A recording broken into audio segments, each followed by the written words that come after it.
Hello students. आज हम लोग समझेंगे, देखेंगे साइकोलॉजी क्या है। साइकोलॉजी एज ए साइंस, इससे हम इससे परिचय प्राप्त करेंगे। What is psychology?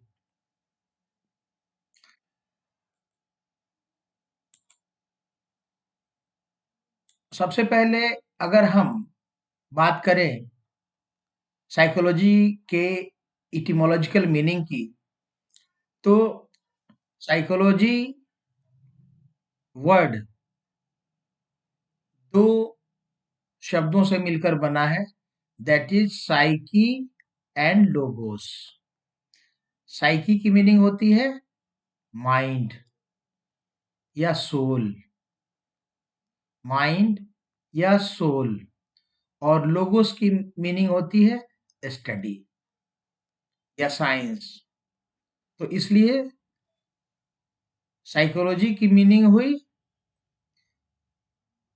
The literal meaning of the word psychology is the study of mind, the study of mind. And the technical definition of psychology is a scientific study of human behavior. Psychology is the scientific study of human behavior. आइए देखते हैं कि behaviour क्या है। तो व्यवहार की दो परिभाषाएं, एक पुराना डेफिनेशन है और एक नया डेफिनेशन है। The old definition says that behavior is limited to gestures and speech।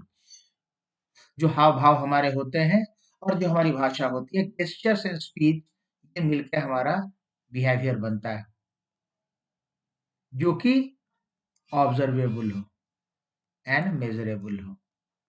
हमारे वो गेस्चर्स, हाव भाव और स्पीच जो ऑब्जर्वेबल हो और मेजरेबल हो, जिसको देखा जा सके और जिसको मापा जा सके। The observable and measurable gestures and speech are called behavior. The new definition of behavior is the way in which a person, organism, or group responds to a specific condition. It is divided into two categories, overt behavior and covert behavior. यानी व्यवहार वह माध्यम है, वह तरीका है जिस तरीके के माध्यम से हम किसी विशेष परिस्थिति से हम प्रतिक्रिया करते हैं, उससे हम रिस्पॉन्ड करते हैं। विशेष परिस्थिति से हम जैसे रिस्पॉन्ड करते हैं वही हमारा व्यवहार होता है। और व्यवहार के दो प्रकार होते हैं, ओवर्ट एंड कोवर्ट बिहेवियर। अब आइए समझते हैं ये ओवर्ट बिहेवियर, कोवर्ट बिहेवियर क्या होते हैं। Overt behaviour means a response or activity that is directly observable। प्रत्यक्ष व्यवहार वैसा रिस्पॉन्स, हमारी वैसी क्रिया जिसको कि प्रत्यक्षतः देखा जा सके, which is directly observable by another. दूसरे उसको आसानी से देख सकें, समझ सकें, वो कहलाता है ओवर्ट बिहेवियर। जैसे किसी का रोना, चिल्लाना, smiling, this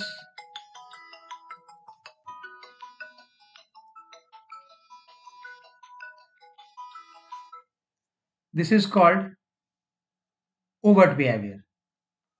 Covert behavior, covert behavior are those response or activity that is not directly observable by others। जो दूसरों के द्वारा प्रत्यक्षता देखा नहीं जा सके, वो हमारा कोवर्ट बिहेवियर कहलाता है, यानी अप्रत्यक्ष व्यवहार।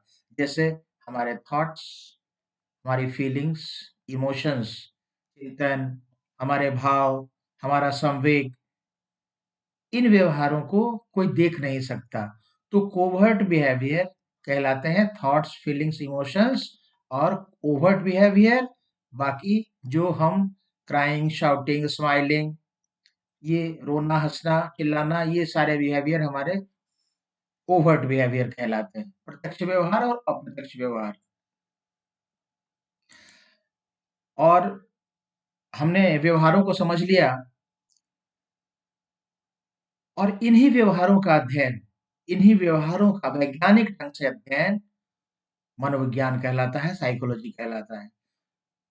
वैज्ञानिक अध्ययन में वैज्ञानिक पद्धतियां शामिल होती हैं। वैज्ञानिक पद्धतियों के माध्यम से जो ऑब्जर्वेशन पर आधारित जो तथ्य, सूचना संकलन और उसके आधार पर प्राप्त निष्कर्ष, ये वैज्ञानिक विधियां कही जाती हैं। मनोविज्ञान वैज्ञानिक पद्धतियों से मानवीय व्यवहार का अध्ययन करता है। साइकोलॉजी इज अ साइंस, और ये साइंस ये इसलिए है क्योंकि ये एक सिस्टमेटिक तरीके से, एक व्यवस्थित माध्यम से, एक व्यवस्थित विधि से सूचनाएं इकट्ठा करता है, जानकारी का संकलन करता है। Systematic approach to the gathering of knowledge.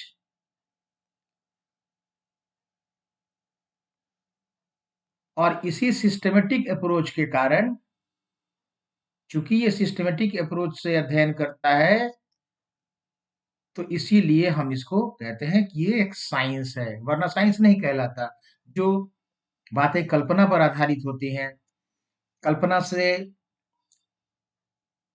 जो निष्कर्ष निकाला जाए वह विज्ञान नहीं हो सकता। विज्ञान का अर्थ ही है कि विज्ञान से प्राप्त निष्कर्ष को जब भी कोई चाहे उसे दोहरा सकता है, उसको टेस्ट करता है, कर सकता है, टेस्टेबल हो, वेरिफाइबल हो,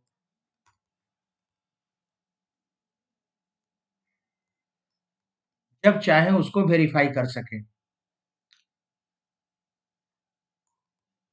रिपीटेड वेरिफिकेशन।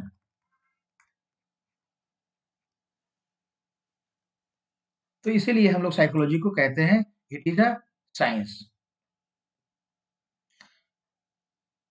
साइकोलॉजी के साइंस कहलाने का सबसे बड़ा कारण ये है कि साइकोलॉजी मेंटेन्स ऑब्जेक्टिविटी, यानी जो व्यवहार हैं उन व्यवहारों को वैज्ञानिक तरीके से, एक वैज्ञानिक वस्तुनिष्ठता के अंदाज में देखता है।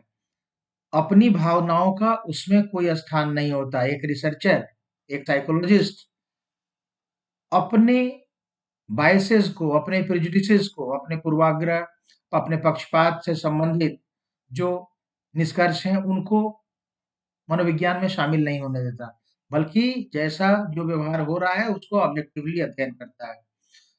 दूसरा, psychology follows explicit procedures. Psychology, मनोविज्ञान उन विधियों से अध्ययन करता है जो बिल्कुल इसके एक्सक्लूसिव हैं, इसके अपने वैज्ञानिक माध्यम है, वैज्ञानिक विधियां हैं, उनके द्वारा अध्ययन करता है। Psychology disseminates research findings. Psychology disseminates research findings. Psychology जो अध्ययन करता है साइंटिफिक मेथड से करता है, क्योंकि इसमें रिकॉग्निशन ऑफ द प्रॉब्लम से लेकर कंक्लूजन ड्रॉ करने तक, ये जो रिसर्च के जितने सारे प्रोसेसेस होते हैं, recognition of the problem, defining the problem, development of hypothesis, development of techniques of data collection, collection of data, analysis of data, drawing conclusion, इन सारे प्रोसेसेस से गुजर कर ही साइकोलॉजी की स्टडी होती है। और इसीलिए हम लोग कह सकते हैं कि साइकोलॉजी इज अ साइंस।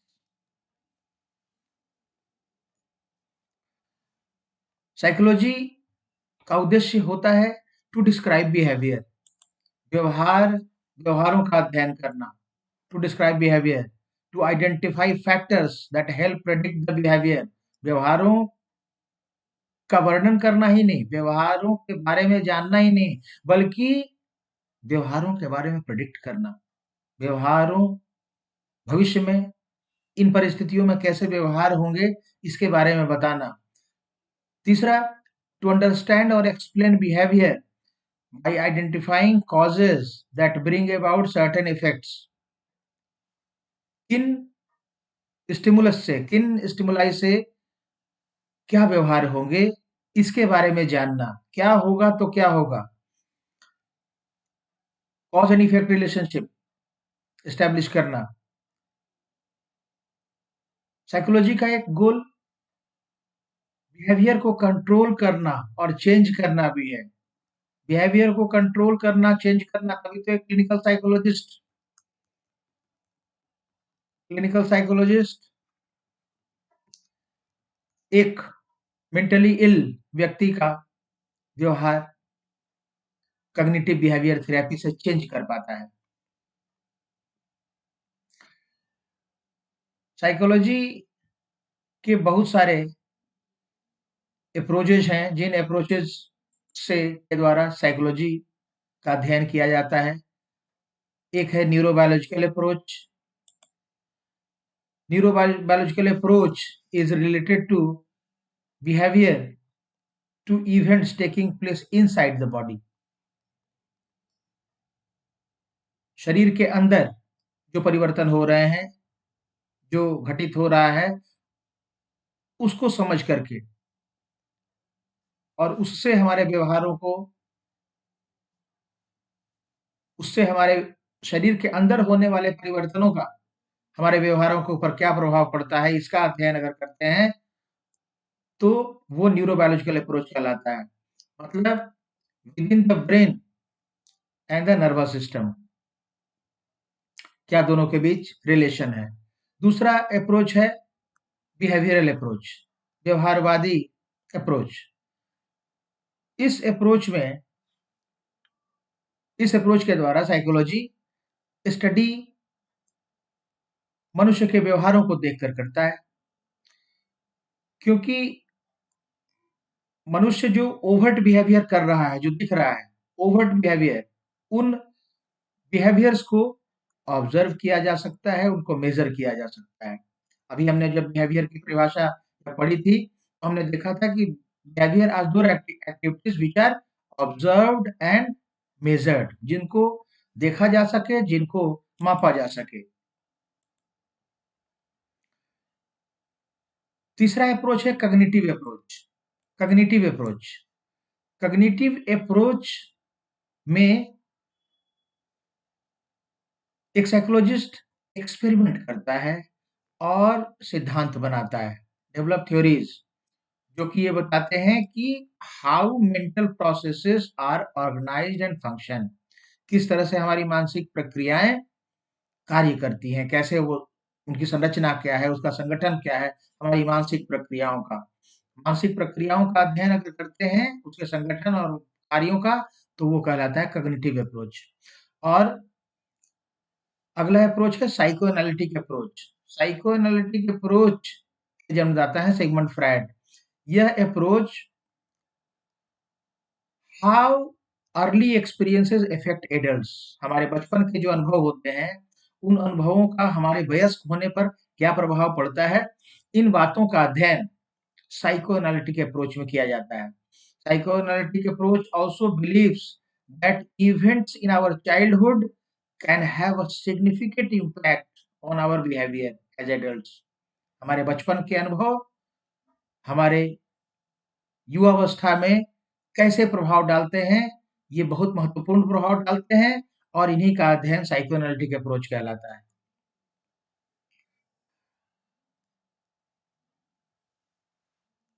अगला अप्रोच है फेनोमेनोलॉजिकल अप्रोच।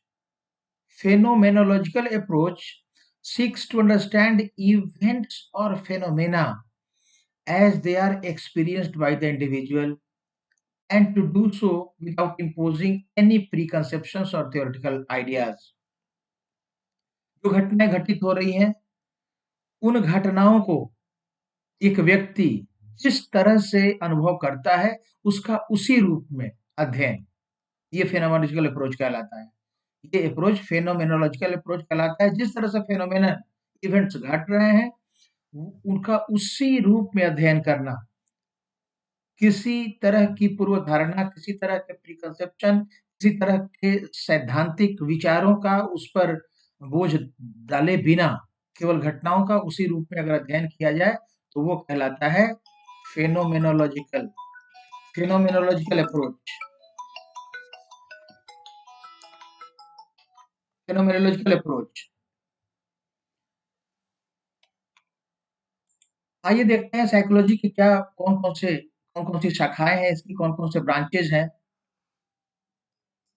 तो साइकोलॉजी की एक शाखा है जनरल साइकोलॉजी, यानी सामान्य मनोविज्ञान। साइकोलॉजी की एक शाखा है developmental psychology, comparative psychology, dynamic psychology, physiological psychology, abnormal psychology, clinical psychology और सोशल साइकोलॉजी। इतनी सारी शाखाएँ साइकोलॉजी की हैं। इसके अलावा भी कुछ और शाखाएँ हैं जिनमें एजुकेशनल साइकोलॉजी, जिसको हम लोग स्कूल साइकोलॉजी भी कहते हैं, industrial organisational psychology, industrial psychology का ही दूसरा नाम ऑर्गेनाइजेशनल साइकोलॉजी है, वोकेशनल साइकोलॉजी या counselling psychology, engineering psychology, psychometric psychology, legal psychology, इसी का दूसरा नाम फॉरेंसिक साइकोलॉजी भी है, और एक्सपेरिमेंटल साइकोलॉजी। तो इस तरह से ये साइकोलॉजी के डिफरेंट ब्रांचेज हैं। आज हम लोगों ने देखा साइकोलॉजी कैसा साइंस है, और साइकोलॉजी की शाखाएँ क्या हैं, और साइकोलॉजी को अध्ययन करने के कौन-कौन से डिफरेंट अप्रोचेज़ हैं। आज की वीडियो में इतना ही। अगले वीडियो में एक नए चैप्टर के साथ मैं आपके सामने प्रस्तुत होऊँगा। इस बीच अगर इस वीडियो को देखने के बाद अगर आपके मन में कोई जिज्ञासा उत्पन्न हो, या अगर आप चाहते हो कि किसी ऐसे चैप्टर पे वीडियो बनाया जाए जो जो आपकी ज़रूरत है, जो जो आप चाहते हैं, तो आप कमेंट सेक्शन में, कमेंट बॉक्स में आप लिख दें। मैं प्रयास करूँगा कि जल्द ही उस पर वीडियो बनाकर अपलोड करूँ।